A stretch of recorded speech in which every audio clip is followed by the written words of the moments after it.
देखो फर्स्ट, सबसे पहले जो है ना इस टॉपिक में क्वेश्चन को पहले ध्यान से पढ़ना, क्वेश्चन पूछ कह रहा है। फर्स्ट क्वेश्चन कह रहा है which fundamental right can not be suspended even during an emergency. तो कौन सी फंडामेंटल राइट है जो सस्पेंड नहीं होती है ड्यूरिंग इमरजेंसी में भी। तो सबसे पहले बच्चों आपको पता होना चाहिए हमारे देश में ना, हमारी कंट्री में, हमारे कॉन्स्टिट्यूशन में जो है 3 तरीके की इमरजेंसीज जो हैं वो डिफाइन की गई हैं। पहली आती है, यस एक मिनट रुको, यस ठीक है, पहली आती है, पहली आती है नेशनल इमरजेंसी, ठीक है। सेकंड आती है प्रेसिडेंशियल इमरजेंसी, और थर्ड आती है इकोनॉमिक इमरजेंसी, ठीक है। नेशनल इमरजेंसी भी हमारे देश में लग चुकी है अभी तक, ठीक है, 3 बार लगी है मेरे हिसाब से शायद, ठीक है। प्रेसिडेंशियल इमरजेंसी जो है वो भी लग चुकी है, ठीक है। एक जो है इकोनॉमिक इमरजेंसी जो है वो अभी तक हमारे देश में नहीं लगी है, ठीक है। तो ये आपको पता होना चाहिए। 3 तरीके की इमरजेंसीज हमारे देश में लगती हैं। एक आता है आर्टिकल 352 में ये आती है, आर्टिकल 356 में ये आती है, और आई थिंक आर्टिकल 360 में ये आती है। कौन सी हमारी इकोनॉमिक इमरजेंसी जो होती है, फाइनेंशियल इमरजेंसी जिसे कहता है। इकोनॉमिक में बोल रहा हूँ, इसको फाइनेंशियल इमरजेंसी के नाम से ज़्यादा जाना जाता है, फाइनेंशियल इमरजेंसी जिसे कहते हैं, ठीक है। तो ये सारे इसमें आते हैं। आपको पता होना चाहिए कितने तरीके की इमरजेंसी जो है हमारे देश में लगाई जाती हैं। ओके, अब आते हैं क्वेश्चन पे। तो इन इमरजेंसीज के टाइम पे ना कुछ हमारी जो ऐसी फंडामेंटल राइट्स हैं जो सस्पेंड नहीं होती हैं। तो ऑप्शन देख लो, right to speech, right to religion, right to equality, या right to freedom life and personal liability. तो राइट आंसर क्या है इस क्वेश्चन का? तो option number A B C D आपने देख लिए। राइट आंसर क्या होगा इस क्वेश्चन का, option number A B C D में से? तो मुझे इसका राइट आंसर बताने की कोशिश करना। क्वेश्चन फर्स्ट का जो राइट आंसर है वो है option number D, right to life and personal liability. आप मुझे बताओ कौन से आर्टिकल होते हैं? ये आर्टिकल 2021 है जो सस्पेंड नहीं होते, जो इसके बीच आते हैं। ओके, पता होना चाहिए आपको। आगे चलते हैं। Question number second, the fundamental duties are mentioned in. जो फंडामेंटल ड्यूटीज हैं हमारी कहाँ पे मेंशन की गई हैं, ठीक है। अब आप मुझे इसका राइट आंसर बताइए क्या राइट आंसर होगा इसका? फंडामेंटल ड्यूटीज कहाँ पे मेंशन है? देखो, पार्ट 4A, पार्ट 4, पार्ट 3, या इन शेड्यूल 5th, इन शेड्यूल 4th है। तो राइट आंसर क्या है क्वेश्चन नंबर सेकंड का? क्वेश्चन को ध्यान से पढ़ो और मुझे राइट आंसर बताओ, ठीक है। ये वेरी वेरी, ये मैं आपको एक चीज़ बताऊँ ना, ये टॉपिक बहुत ही इंटरेस्टिंग भी है। अगर आप इसको अच्छी तरीके से पढ़ेंगे ना, इंटरेस्ट लेके पढ़ेंगे, ये बहुत मज़ेदार टॉपिक है, ठीक है। जो बच्चे सिविल सर्वेंट की तैयारी कर रहे हैं ना, उन्हें तो अच्छी तरीके से आता होगा ये टॉपिक, और जो अभी से स्टार्ट करेंगे इसको अच्छी तरीके से पढ़ना है इस टॉपिक को। ओके, तो यस, फंडामेंटल ड्यूटीज हमारी कहाँ पे मेंशन्ड है? वो हमारी है पार्ट 4A में। अब मुझे आप बताओ कि फंडामेंटल ड्यूटीज हमारी, फंडामेंटल राइट्स हमारी कहाँ पे मेंशन है? ये तो फंडामेंटल ड्यूटीज होगी ना, हमारी फंडामेंटल राइट्स कहाँ पे मेंशन है, आप वो बताओ मुझे, ठीक है। यस, आगे चलते हैं। क्वेश्चन नंबर थर्ड और फोर्थ। थर्ड कह रहा है which of the following article of the Indian constitution contain fundamental duties, ठीक है। कौन सा आर्टिकल है जो कंटेन करता है फंडामेंटल ड्यूटीज, ठीक है। तो ऊपर पूछा गया था विच of the following articles, sorry, जो पीछे वाला क्वेश्चन था उसमें हमारे से पूछा गया था फंडामेंटल ड्यूटीज जो है कहाँ पे मेंशन है। अब पूछा है कौन सा आर्टिकल है इंडियन कॉन्स्टिट्यूशन का जो फंडामेंटल ड्यूटीज को बताता है। तो ऑप्शन देख लो, ए कह रहा है 45A, 51A, 42 या 30B। तो क्वेश्चन नंबर थर्ड का राइट आंसर क्या होगा? आपके सामने चारों के चारों ऑप्शन है, option number A B C और डी। आप मुझे बताइए इसका राइट आंसर क्या होगा। वेरी वेरी इंपॉर्टेंट क्वेश्चंस यार, इस टॉपिक पे आएंगे ही ऐसे क्वेश्चंस, कोई ज़्यादा कॉम्प्लिकेशन नहीं आएगी, कोई ज़्यादा डीप नहीं आएंगे।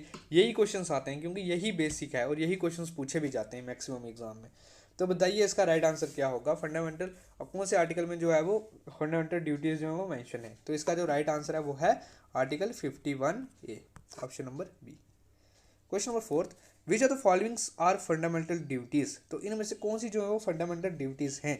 मैं फिर से ये चीज़ बोल रहा हूँ, जिन बच्चों ने ये टॉपिक नहीं पढ़ा मुझे कमेंट सेक्शन में बता देना। अगर आपको एक सेशन चाहिए जिसमें मैं ट्रिक्स के साथ डिफाइन करूँ कि कैसे हम इसको याद कर सकते हैं, तो कोई बात नहीं, हम वो लेके आएंगे।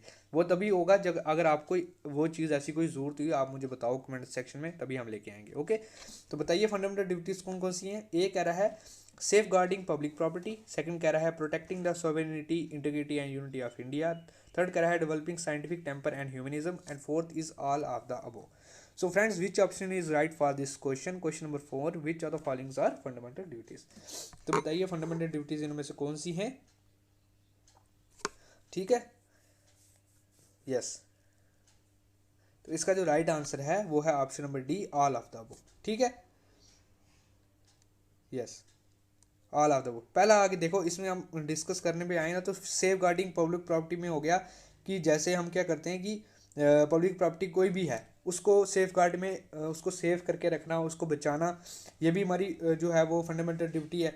अच्छा, दूसरा आ गया protecting the sovereignty, integrity and unity of India, जिसमें हम क्या करेंगे कि नेशनल जो स्ट्रगल है, फ्रीडम हमारा स्ट्रगल है, जिससे हमने जो है वो फ्रीडम लिया है, जो चीज़ें हमने सीखी थी उस वक्त, जो जिन लोगों ने स्ट्रगल किया था, अपनी जितनी भी हमारी सभ्यता है उसको बचा के रखना है और अपनी यूनिटी को जो है वो इंडिया पे बना के रखना है।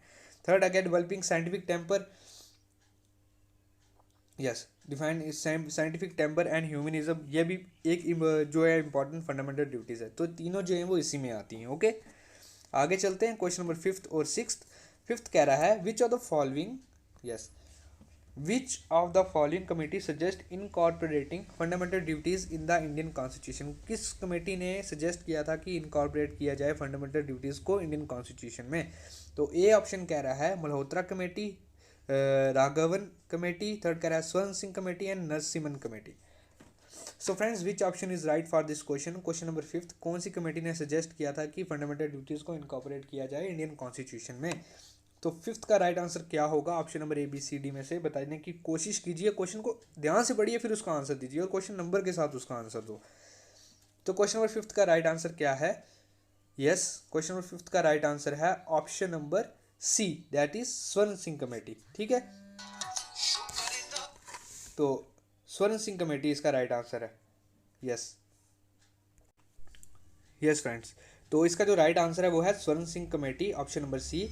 तो जो फंडामेंटल ड्यूटीज़ हमारी जो थी वो कॉन्स्टिट्यूशन में जो इनकॉर्पोरेट की गई थी वो किसके थ्रू की गई थी? वो की थी 42nd कॉन्स्टिट्यूशन अमेंडमेंट एक्ट, कौन सा? 1976 के थ्रू। ठीक है, जिसकी रिकमेंडेशन किसने दी थी? वो दी थी स्वर्ण सिंह कमेटी ने। ओके, ये राइट आंसर है इसका क्वेश्चन नंबर 5th का।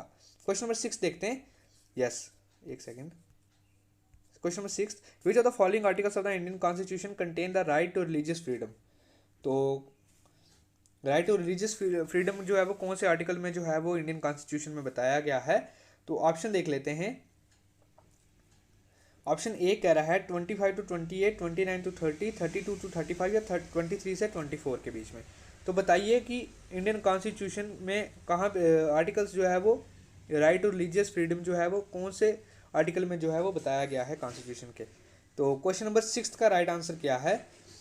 Option number A, B, C और D में से राइट आंसर क्या है? क्वेश्चन नंबर 6 का जो राइट आंसर है वो है ऑप्शन नंबर A, 25 से 28। ठीक है, 25 से 28 के बीच ही बताया गया है हमारा क्या? Right to religious freedom. Question number 7 कह रहा है which of the following article, yes, which of the following articles of the Indian constitution guarantees equality before the law and equal protection of law within the territory of India? तो कौन सा article जो है वो Indian constitution का बताता है equality before the law and equal protection of law with in the territory of India? तो आर्टिकल का नाम बताइए। देखिए नीचे 15, 14, 17 या 18। तो राइट आंसर क्या है क्वेश्चन नंबर 7 का? Option number A, B, C, D में से। तो यस, क्वेश्चन नंबर 7 का जो राइट आंसर है ना तो वो है option number B, that is article 14। थोड़ी वीडियो मुझे लगता है मैं थोड़ा एक्सप्लेन भी कर रहा हूँ, चलो कोई बात नहीं, आपको समझ आ रहा है वो बड़ी बात है। Question number 8, which article of the Indian constitution abolish untouchability? कौन सा आर्टिकल है इंडियन कॉन्स्टिट्यूशन का जिसने अनटचेबिलिटी का जो है वो चीज़ जो है वो उसको ख़त्म कर दिया था? ठीक है, तो आर्टिकल देख लेते हैं, आर्टिकल 18, 15, 14 या 17। तो राइट आंसर क्या होगा इस क्वेश्चन का? क्वेश्चन नंबर 8 का which article of the Indian constitution abolish untouchability? That is article 17। Okay, yes, article 17 of the Indian constitution abolish untouchability. ठीक है, ओके, आगे चलते हैं। क्वेश्चन नंबर 9 कह रहा है which of the following is correct with respect to right against exploitation? इनमें से कौन सी चीज़ जो है वो सही है with regards to right against exploitation? तो ऑप्शन ए कह रहा है prohibition of traffic in human beings and force labour. Second कह रहा है freedom as to payment of taxes for the promotion of any particular religion.